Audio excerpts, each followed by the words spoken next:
Bote bandeko, na pesi bino mbote, ngai ndeko na bino maître Duli Mutululu. Na ye lisusu komeka na ko kabola na bino makanisi nanga par rapport ya makambo ya likoleka na mboka actuellement. Et puis par rapport ya procès au toza nango procès ya ndeko na biso Joseph Kabila Kabange. Ce qu'il faut retenir, c'est que ezalaki posa na biso nyonso ya koloba ke moto moko akoki kozala likolo ya mibeko te. Même convention ya droit de l'homme et lobi na lobi ki ezalaki souci na biso nyonso na komona ke toyaki na posa ya koyebisa bato ke tolingaki kocreye camp moko ya baimpunité bao bazali au-dessus de la loi.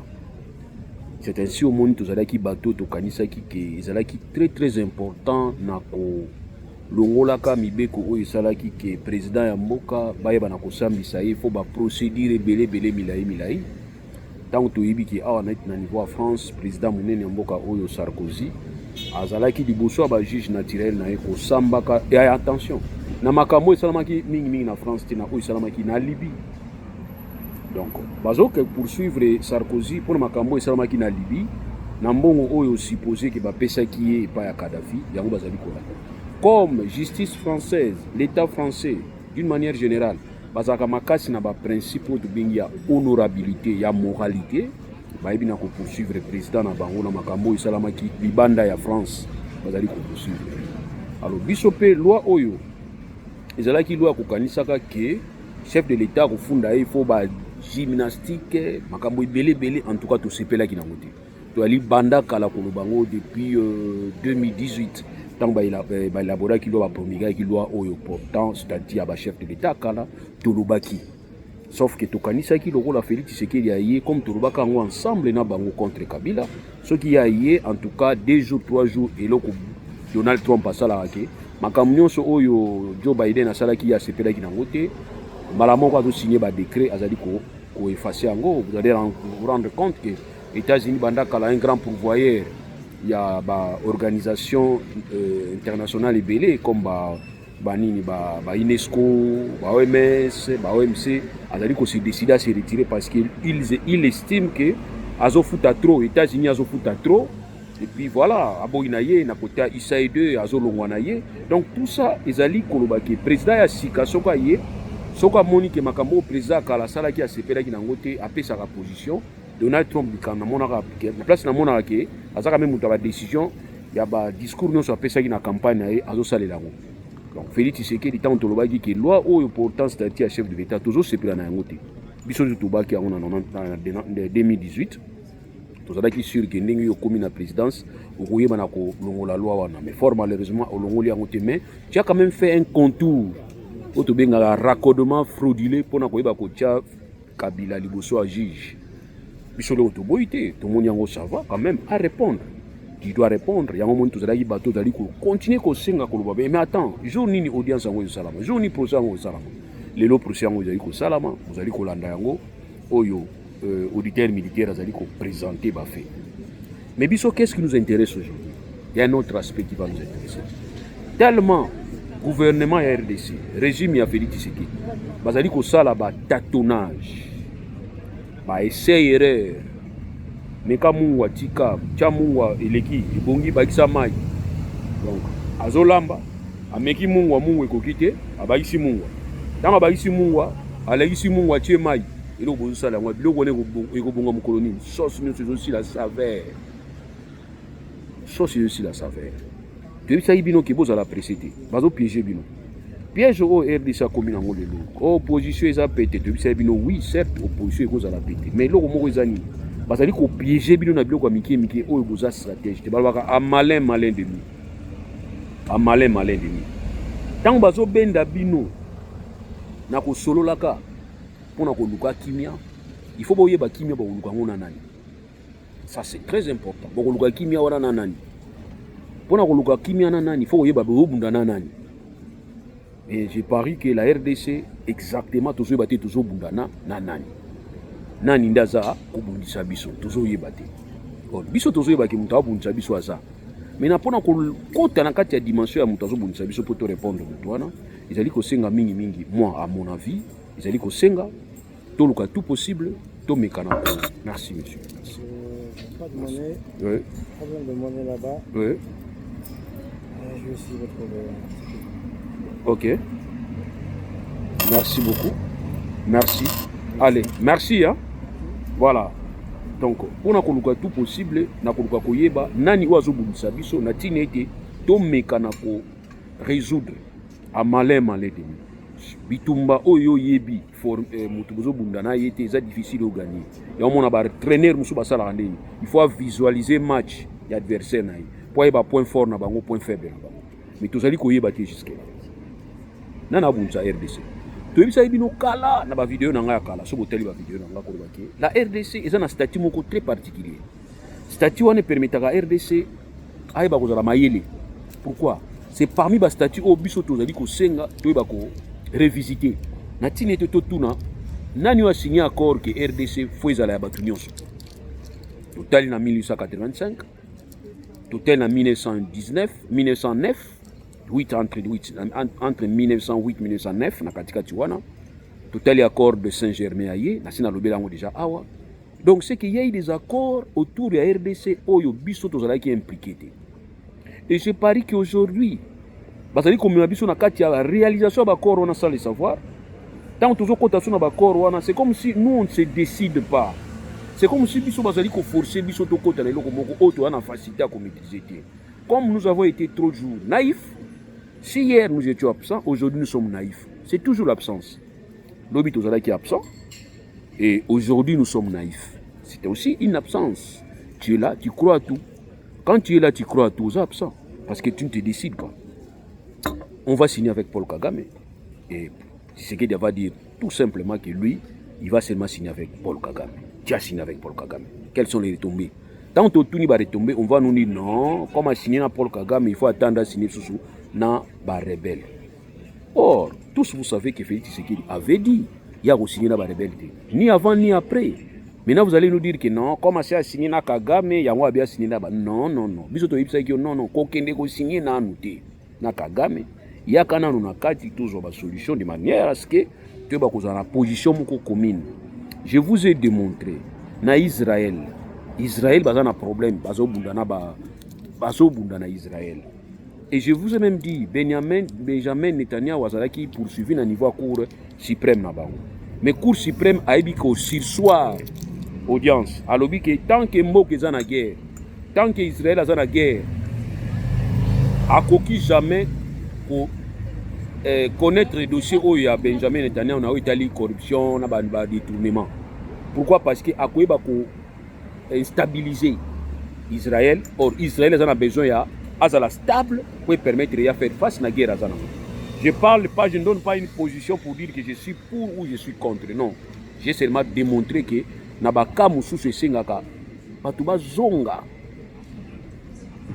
Vous comprenez? Batuba Zonga bisika moko tosala lokola tosala ki na 2003 na kufandaka bisika moko et puis na kotrivoa ka solution bisika moko. C'est ce que nous vous avons demandé Félix Tshisekedi. Oboyi bengi batu banyangala kata, obengi batu ba position nzala, yo nani oya kopekisa ngai na toucher constitution na na posa na changer. Voilà image au présenté ki biso. Alors tant qu'on présente biso image on a yo zala ndeni.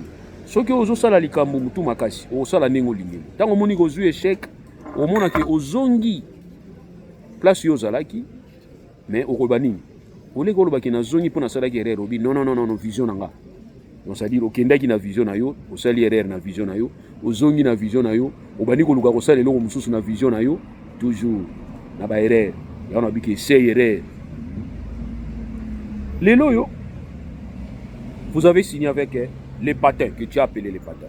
Tant on signe na ba patins, na kati ya ba contenu, ba clause, ba patin pe ba pesi ya bango. Désidérateur na bango. Na désidérateur na bango, ils vont s'estimer heureux ya kolobaki ba obtenir eloko moko oyo nyo sala tango yo lobaki ke nani wa ko pixanga na changer constitution. Ba on ba lobiki ba on ba pétition. C'est que ba gagner. Parce que les gens ba changer constitution lobela ngo suki. Ngala lingi na yeba, tozo évoluer to na niveau ni. Parce que modifier la constitution, nous avons dit oui, c'est modifiable. Mais dire qu'il faut changer la constitution. Tout remplacer la constitution, nous avons dit que le mécanisme est privé dans la constitution. Mais le mécanisme de modification dans la constitution est allé. Puis ça qui est que on est prêt à modifier la constitution. Attaque au bout, tout ça la procédure, tout ça qui pour la constitution. Le bon sens veut que parallélisme des formes et des compétences. Dans la constitution, au fait, par la forme, ils ont modifier la constitution. Mais mais tu continues à la logique, tu as besoin de modifier la constitution. Il y a aussi des modifications. Nous vous avons donné les points de vue dans la modification. Tant que vous avez ce n'est pas interdit, même de loin. Ici, quand vous allez, tu as des ébauches, tu as l'angle de la constitution pour me rappeler que tu as comment modifier. What is un problème? Mais tout est et comme il a un niveau. Nanga ici que grâce na yenda pékisio pe obangi boké ko sangola na niveau doa tant beaucoup dans niveau doa qu'est-ce que vous êtes dit olobi ke beaucoup na susu dans 10 jours on a kotala ezali fiançailles bosali pour tala na comportement botala so bo respecter quand bien même que nous vous avons dit que bino mibale bozo signer ba accord wana volonté zate parce que les accords tels que convention à ba convention nyonso salama na Genève et Luba. Il faut que signature l'accord ait de bonne foi. Mais nous avons démontré que signature l'accord au Bossali na doit de bonne foi. Pourquoi? Parce que Bossali c'est vouer une haine viscérale. C'est-à-dire Bossoli linganate. Bato M23 AFC Bolingara bato Tshisekedi. Bato Tshisekedi Bolingara bato M23 liba les gozalata. Au fait liba les gozalata. Mais bino bazo forcer bino et pas à Donald Trump. Ça nous avons dit que Donald Trump bazo forcer bino, azo forcer bino et puis bofandi wana pona Donald Trump nazo forcer bino bozo banga ye kutu. Bolobi ke oya ko sala erreur. Po bozo banga Donald Trump. Or non biso linga ni banga de conscience na bino. Alors comme ça basé sur yango to biso bino ke ko simbate. Quand Kagame ye après avoir signé abani ko bilobela koloba oya lobaki po epesa bino kanda mais heureusement bozala ki un peu prudent. Là na mela café sur ici la moto. Vous avez pris dans baloyo, beaucoup de exceller dans l'impolitesse à qu'on finga été, pour qu'on finga batu bousus. Pour exceller en franchement, na impolitesse na bino légendaire té. Kagame a provoqué bino a provoqué to bino boké ba. Heureusement pas biso beto prévenir bino que Kagame a provoqué bino, botiki bo fingi té Kagame a lobby bilobi là. Biso bi ah, ndeni moi sozo balaye. Bo bala ni kaka, bo liki pa ya préposé état civil. Après na tongo bani go soana ofinga na signe mabe tu sais bien ça signe mabe et puis toyoki ke ba mususu ba attaquer et puis nous vous avons dit que ceux qui régime à Tshisekedi na batu ya IDP batu ya M23 AFC ba oza na volonté ya ko meka ko respecter accord oyo ba wazalendo ba respecter monte to prévenir bino FC ceux qui FDLR ba respecter monte to bisa bino déjà il y a aussi batu na kati ya AFC. Il y a aussi batu na kati ya M23. Autant bino bozaka ba extrémistes batu pe na kati ba extrémistes muso pe baza. Bala bango d'accord na ngote. Aussi, nous vous avons démontré que même na niveau Tshisekedi il y a des gens au baza na bango d'accord té na ba accord au bosi. Baza, ils moyeba lobeza té bango to bazo betaka atoro sous l'impulsion. Ils sont pas d'accord. Kozala d'accord tezani, akola isape msu candidat mécontentement té. Mais M suna ba position mike. Sur le talineti Vital Kamera, ça n'est d'accord parce que c'était lui qui vous avait dit beaucoup de choses là. Yem tabi sa biso peke no solo. Ta obino boy ko solo bobi to attaquer Rwanda, to ko sala boy, botini ba mercenaires, ma simbi tende boy. To bisa bino attention, vous allez aller négocier à genoux. Aujourd'hui, ça prouve à tout le monde que vous êtes allé négocier à genoux, raison pour laquelle ma contrainte sous ba tchebino à telle enseigne que même le principe où il y a un droit international, il y a autorité de l'État boy ko signifie en côté. Comment vous allez dire que papa nanda nenga naza papa na kati ya lupango nanga na assumer autorité de l'État na kati ya lupango nanga? Ça c'est vague. C'est très vague. Autorité de l'État ezali concept moko ya droit international ezali ko répondre na o azali na sujet à droit international. Et quand on dit sujet à droit international, c'est celui qui peut même répondre devant la communauté internationale na kati ya ba concert des nations. Et cette personne là ou soit cet individu là a sujet à droit, c'est-à-dire quoi? Il peut être poursuivi. Et d'abord, je vous ai démontré que quand on dit sujet à droit international, il faut la reconnaître comme un État souverain. Je vous ai démontré Palestine. Palestine aussi est un sujet à droit international, mais ils ont la reconnaissance. Les Londres na yoki bazoni ko kota la kati ya étape pour reconnaître comme un État. Palestine a refunda mututé, mais beaucoup funda ye.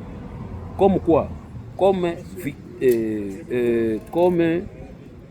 bokoki kofunda Palestine na baacte oyo akoki kopose oyo yali kokota na cadre ya CP ya Cour pénale internationale. Mais dans le cadre du droit international, il y a c'est-à-dire c'est un concept qui est virtuel dans l'Italie comme État. Donc, Nanga, AFC, M23, par rapport au droit international, il y a un groupe non étatique. Donc, quand vous allez signer un accord avec ces groupes non étatiques, il faut faire comprendre les positions à nos faces. D'une part, l'État congolais, et un groupe autodéfense, autodétermination. Voilà. Groupe révolutionnaire. Voilà. Mais bino bo signer na bango, ba comme on dirait parti na bino. Na katia ba clause na bino ni na zolobela, c'est là où vous allez dire que bango ba pesi ba désidérata na bango, ba lobi que il faut libérer ba prisonniers. Soki bo tuni nanga na M23 na AFC. Pesa biso liste. Ya bato bino bito libéré. Ba osala incapable. À moins que ba sala bino liste na rapidement, ba tuna bato baza pembeni, bakangaki nani na bino bakangaki nani na bino. Mais ne soyez pas étonnés dans la liste on a beaucoup de combat Kabila, Joseph, combat Liboso. Ne soyez pas étonnés. Moi je ne serai jamais étonné. Je ne serai jamais étonné. Parce que M23, AFC, bana ba élément où bakoki ko contraindre l'État RDC. Ba élément où bakoki ko contraindre l'État RDC, où bakoki ko tia pression dans l'État RDC. Ce sont des éléments où il les déjà banda kala na où ils ont échappé bango, na où baza na maîtrise na wote. Donc demandez bango ba pesa bino liste.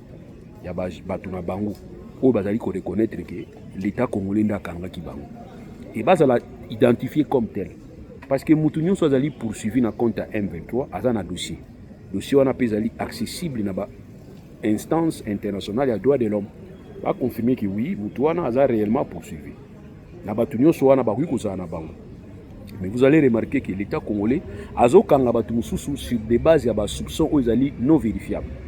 Azokanga bato mususu po aloba inega lisolo na mutuka ke M23 so ba yema ezala mala makasi ya bakangi mutu wana ayebi nanga te ayebi institution wana te mais bo commissaire par la force des choses bo commissaire mutu ya M23 mutu wana nanga ayebi te M23 ayebi te somona. Mais par contre mutu biso to yiba biso nyonso lelo ezali Kabila Joseph o binonde bo kotisi côté wana parce que Kabila jusque là na déclaré te gaza muta M23.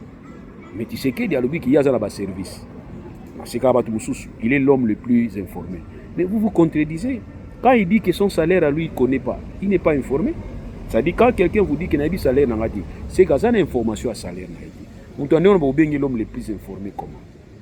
Quand on lui pose des questions, il y a dans la classe, il y a des revendications, il y a des mais bato amboka ba villageois na ba village ba radio amiki ba informé que bato akufaki côté Kisaka côté fait ba nini kuna.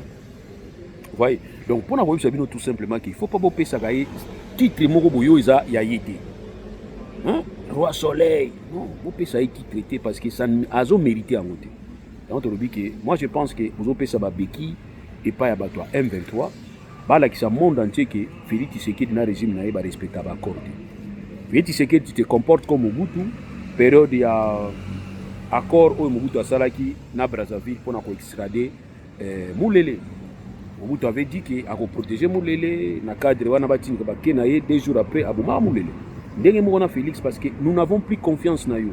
Oza mutu moko oza la capacité à vérifier. Vous allez me dire c'est la justice, c'est faux. La justice est instrumentalisée.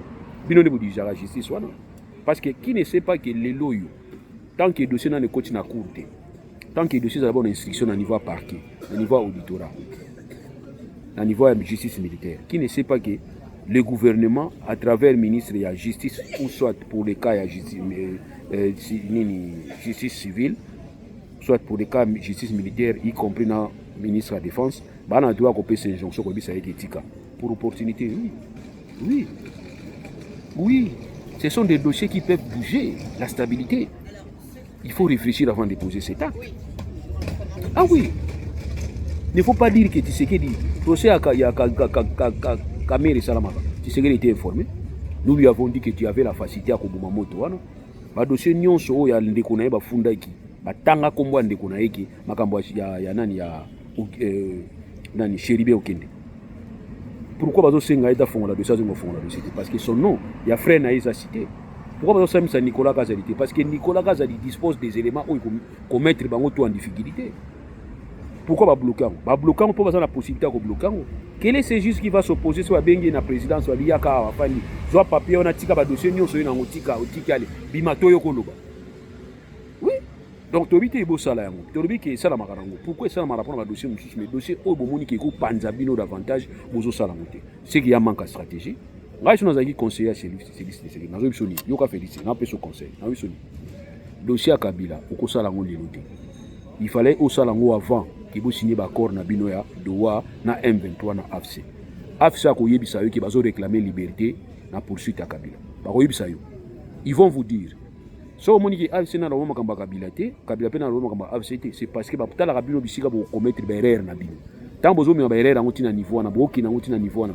Ti ba koyebisa bino mbo erreur na bino komi na sommet. Na comme na zénith, mais na pikato idée bino na erreur na bino. Ils vont donc vous aider na erreur na bino. Qu'est-ce qu'ils vont vous dire? Ils vont vous dire que Kabila Zali autorité morale na biso. M23 AFC. Kabila Zali moto ya biso otomoni gaza patron na biso. Toyebisi bino que so bo continuer ba audience na bino wana ba procès contre ye. C'est que bo ça l'audience contre. Vous croyez que bananga baza bazoba? Bananga bangono so na baza bazoba baba na mike. Quand vous vous permettez à causer la pression contre Kabila, au bino vous soupçonnez preuve exacte. À combien plus forte raison nanga besoin de preuve qu'il y a l'obaki yende mukondia AFC. Vous croyez que baza zoba patouane? Qu'est-ce qu'il vous faut? Kagame azo comme ça bino zoba, c'est-à-dire quoi? Azo tindi kabino comme ça conflit kota bien na kati. Maintenant conflit zo kota na kati, institution na bino récupérer conflit. Vous avez comme ya bino. Oh biso linga conflit tika toujours libanda de manière à ce que to bana toujours rappeler batunyo ce que c'est Kagame qui est derrière M23. Mais bino na excès des ailes na bino na mona mususu bo condamner Kabila bozani na maboko. Est-ce que vous avez un Kabila? Vous avez un Kabila. Quand vous faites le populisme ou l'arrestation, mais il faut aussi l'exaper par procès. Vous avez un procès. Vous avez un procès. Vous avez un procès. Vous avez un procès. Vous avez un procès. Ça, je vous promets. Si vous avez un avocat, pour n'être sûr Kabila pas un défenseur, mais si vous avez un avocat malam, à cause de ce vraiment faiblesse d'accusation. Donc, il y a un avocat, on a la faiblesse d'accusation. Mais, fort malheureusement, peut-être Kabila, il y a 12 mais moi, je pense que c'est très faible. Pourquoi c'est très faible? Ça vient tout contredire. Si vous voulez poursuivre Kabila, pour la complicité, Est, par rapport à AFC, tout celui qui est en contact, direct ou indirect, dans AFC, face à poursuivre comme complice, y compris l'État congolais. Oui, y compris. L'État avoir responsable. L'exécutif là, qui est allé signer, doit nous dire, d'abord, est-ce qu'à respecter la procédure que nous signer? Quand on a un document, Constitution de vous croyez que vous êtes à côté ou soit dehors de la Constitution? Il faut rester dans la Constitution. S'il faut poursuivre Kabila comme complice, AFC, posez la question, quel est le lien AFC-Lelo? Quel est le statut AFC dans la RDC actuellement?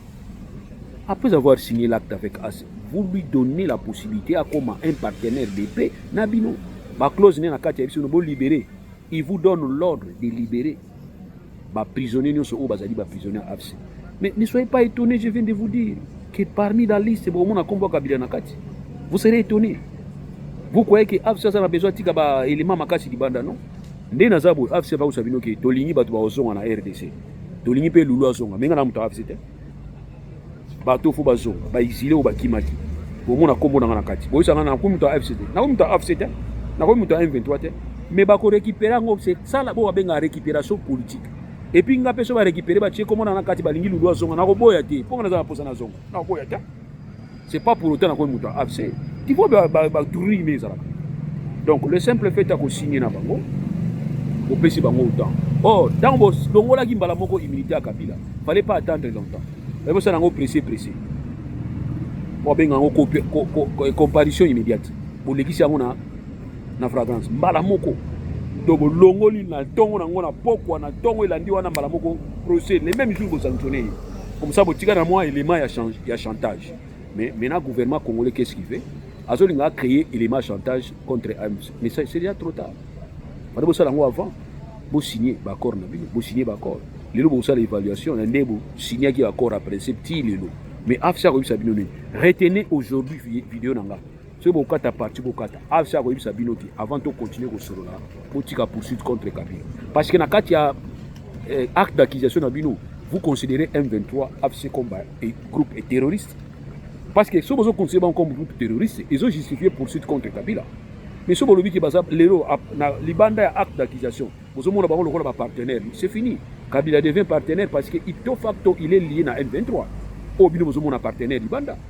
Qu'est-ce que vous ne comprenez? Il y a un moni français pour le français pour pamba. Je vous dis toujours quand vous voyez mon français maïli na mutu ezati. Oui, c'est que vous ne réfléchissez pas. Et au bossa lelo moni audience o ya vendredi fallait aller avant pour signer et vous a kitoko na moni français kana munoko français ndako on a bien français de la maison français de la maison doit papier comment moins réfléchir na kati ya logique rien parce que tu peux bien parler français mais réflexion de lobaka tu réfléchis comment oh matin na étage à souka après si bino mbote pour s'abonner tous là soboziba écho ya audience wana boyibisa. Qu'est-ce qui va se passer? On va condamner Kabila par accoutumance, on va condamner so va condamner M23 pour le monde entier que bino vous avez battu bino confiance et ça élément qui déstabiliser bino du point de vue extérieur. Mais na que bossa ni on a pour la consommation interne. Mais boy qui actuellement consommation interne équipée soutée. Vous devrez être à mesure à expliquer batu na bino que dans la situation moko ke makelele za ati na ndako. Comprendre? Bana subwa apena za saba nzete moni ngapela saba nzete na fena na saba nzete na réfléchir bana saba nzete ya kin boza calme botika chef de l'état tranquille ba démarche dans sala ezaka pona kozwa kimia to meki ko beta masasi simbité to meki ko kotela Kagame tina kati une simbité maloba pamba en tout cas sala rien botika na binoka to continuer to kina bango na ndenge na kino tekela Trump biloko na pe amangondo na tchaki na mutuba na effet Trump atini ngana kende kota Rwanda to fana na Rwanda yango to signer d'abord na Rwanda na ba condition ba yipsi biso to continuer ko signer na M23 parce que bango bazana besoin pe ya M23 to benga iba nyanga la kata ba terroriste mais na koro to biko mona yo ndire partenaire ba tunyo so to kangaki na compte M23 to otika bango y compris Kabila to otika Holandela parce que to moniti na Holandela ba il ba bien une opportunité ça va apporter quoi so vous connaissez Kabila pour apporter ni les lois vont apporter le côté mais Kabila so bo Holandela même plus tard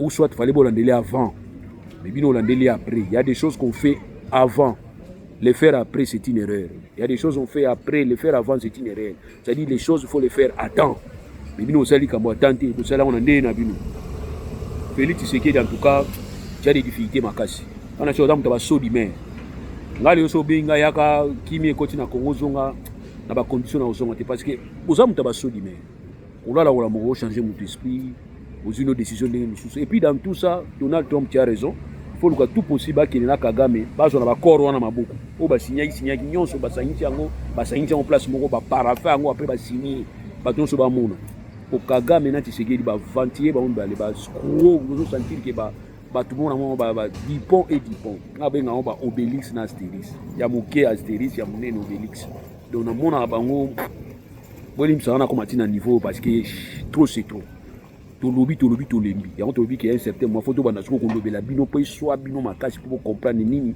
ils ont ça les pas na biso donc pour nous Kabila doit répondre Kabila il faut répondre en tant que citoyen mais ba fait bino zolanda Kabila bozo justifier mauvaise foi na bino face ya accord bino businyaki parce que accord bino businyaki il faut exécuter de bonne foi mais bino accord bino busigné ils ont bino que bo libérer ba prisonniers politiques ba prisonniers oyo ni APC bo senga liste. Quand vous allez demander cette liste, vous allez voir les lots de Kabila à l'intérieur. Et quand vous allez demander la liste, il y a exilé Bazonga. Vous verrez peut-être mon nom à l'intérieur.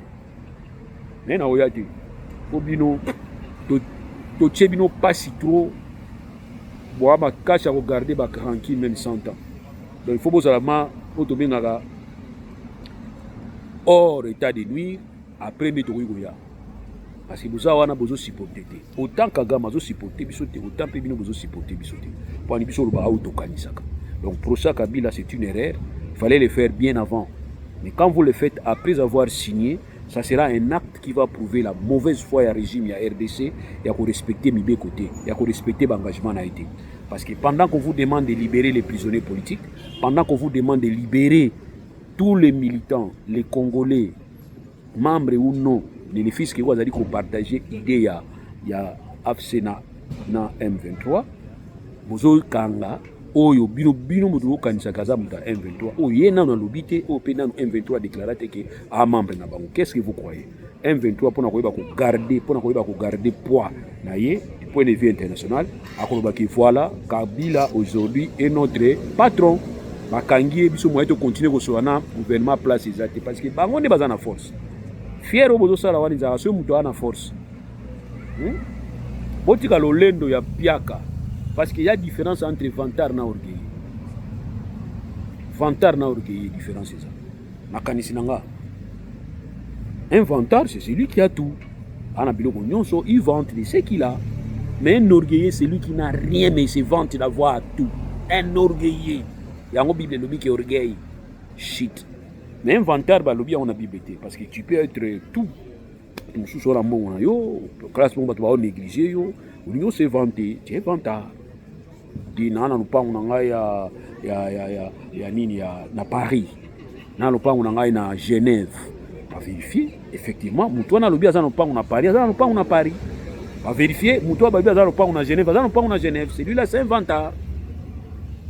Ah mais oui na la carrière minier na ngai na niveau ya loala ya ba Ramblé vous vérifier pe carrière minier ya ba Ramblé zali zo continuer mbongo par heure par minute vérifier eza tipo wana za vantard ngana kendaka poto na jet privé et où ta Afrique du Sud yeko zwanga yeko tika ngana poto après zone Afrique du Sud ou soit ezelinga pour vérifier ya solo ngaso na sali anniversaire na sala ngona Dubai na benga batu nyonso tukangaka hotel mobimba pour vérifier effectivement asala kango aza vantard. Il n'est pas orgueilleux aza vantard parce que azana yango azo vanter. Mais par contre autres on a bango na Kinshasa désorgueilleux. Ana rien. Il sera leki. Vous pouvez chance à un costume, à la petite cravate, à baniko loba, vous tiens micro boy, azo loba, mama.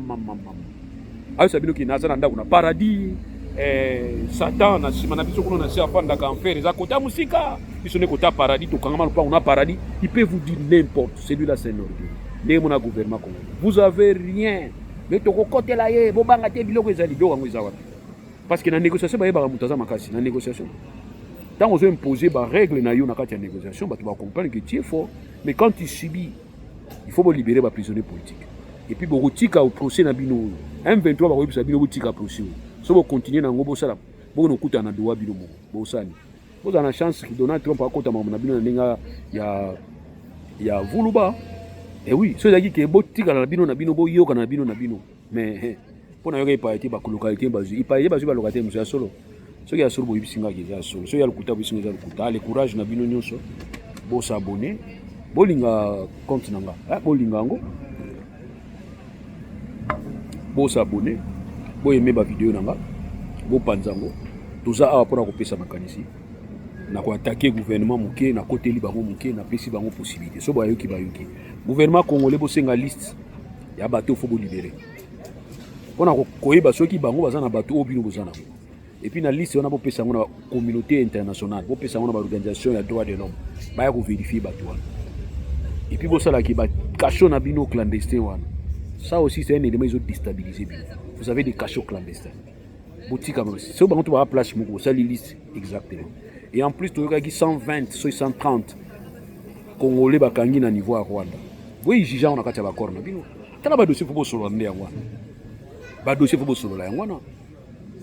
Dans le cadre de la remise ya banani Kagame la fois passée bakanga ika un D na mona ba petit on peut miki kaka boye bana bataille moko ya antilope bakanga bango des soldats rwandais ça crée des problèmes et ça la ki Rwanda boya okene na Rwanda abi avana kinde kuna faut botika ba petit wana mibale biso to wana bango 129 bakangi bango na Rwanda batinda ki message et puis na yoka tonalité ya petit na ngawana za muta betwa tu vois na la naka tonalité ya petit na ngawana aza muta ba betwa asa ofandi bututo au souffri bolo amine lo te bofandi kara bolo belango lo après bobenga batu boya okota na armée atabini moko vous avez vu Mohamed en Israël Israël na Palestine eza te baowela mabele bawela mabele basi baleka etape wana baowela diamant te baowela or te bazone soki non baotage bazali soki 49 nayebi te soki batikala kombe balibera ndambo.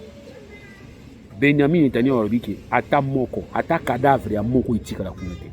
Tala esengo ozala israélien ana sala bino ngai so bopesi kaka makambo bochanger banationalité ngai na ozala israélien américain français belge suédois na ozala ngo 5 après congolais ozala na suka na ozala 6 passeport na botambola na boyi.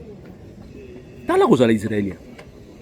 Benjamin Netanyahu alobi ke ata cadavre moni ebembe et puis na kolakisa bino ke bokosala ngo sute vie na bino mobimba nde baza wana bapalestinien bazwi leçon na vie babi ke un fou surtout bamoni ka Benjamin Netanyahu akomi so premier ministre baba botika ti mpona azala liboma il est comme un fou mpona babatela bato na ye alobi ke cadavre ya israélien moko etikala na maboko na bino te. Et puis so bokontinue nazokontinue kobombarde bapekisa bi etali ngai te na kobombarde tikor oya bino 129 bofandi kimia eloko eza te bofai na bino ape bobenga bana na biso boya kokota bozwa bana na bino botinda te bozwa mpe bana na bino botinda. Merci beaucoup à suivre.